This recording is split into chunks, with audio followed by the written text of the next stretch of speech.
It truly is amazing how quickly things can change here in the United States.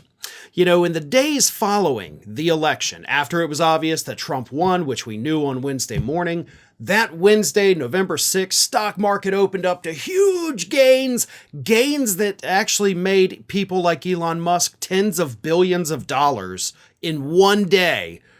And then for the rest of the week, stock market kept doing really, really good, right? It was rallying. Things were great. Boy, the stock market was super happy that Republicans were taking over the White House and every branch of government. And then reality set in. Once everybody on Wall Street kind of realized what this really meant for the country, you know, higher prices, tariffs, having somebody that doesn't understand how to fight inflation in charge of monetary policy, which of course is only going to drive inflation even further. Suddenly, Wall Street started to contract. Investment bankers, Wall Street CEOs started to realize that Donald Trump is in fact going to destroy the economy. And then things got even worse when he started making his cabinet announcements. Late last week, on Friday, after Donald Trump had announced several people that were going to be in his cabinet, including Robert F. Kennedy Jr. as the leader of Health and Human Services, the stock market freaked out and started tanking. Now, with regard to Robert F. Kennedy Jr. in charge of Health and Human Services, obviously the stocks that tanked there were the pharmaceutical stocks. You know, Pfizer, Moderna, Novavax, people that make vaccines that keep us healthy and safe. They're terrified that that part of their industry may go completely under with Robert F. Kennedy Jr. at the helm. Now, I am not a fan of pharmaceutical companies by any stretch of the imagination. And if Robert F. Kennedy was just coming into office and saying, hey, listen, what I'm going to do is I'm going to lower the prices so people can afford prescription drugs, I'd be on board for that. I want that. If he was talking like Bernie Sanders or a progressive, the progressive that he used to be, when he used to talk about these issues, I would be okay. But that's not what he's talking about. He is talking about preventing these people from making medications that, yeah, they profit off of hugely, but they do keep people alive. We do need these things. So that's not okay. But it's not just Robert F. Kennedy Jr. Other appointees from Donald Trump have sent other areas of the stock market tumbling.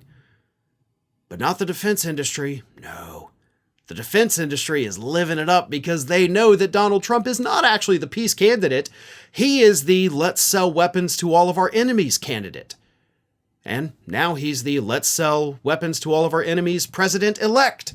So even with Tulsi Gabbard, even with Matt Gaetz as Attorney General, even with all of these other horrible people, the defense industry is saying, hey, we're about to make a lot of money selling a lot of weapons to a lot of people that shouldn't have them because Trump loves them.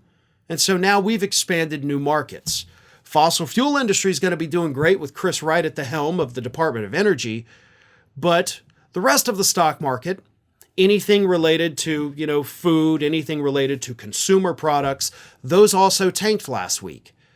Because they're looking even further ahead than just these cabinet appointments. They're looking at what's going to happen with the tariffs. And these business leaders have been very open and honest with Americans for once in their lives, telling us that, hey, you will be paying those prices. If we have to pay tariffs, we're passing the prices on to you. So you're going to be paying more, which means you're going to be buying less. We're going to be selling less, which means layoffs. Layoffs mean less economic activity. Less economic activity means people buy even fewer things, including foods and pharmaceuticals, by the way. And once that contraction starts, boy, it's hard to get it to expand again. And that contraction is what economists call a recession. And that is what these Wall Street insiders, as evil as they may be, they see it coming.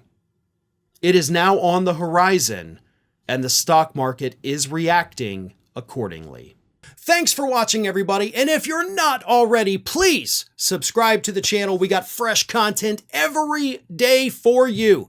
And if you want to follow us across social media, make sure you check out all of the social links that we have posted in the description of this video.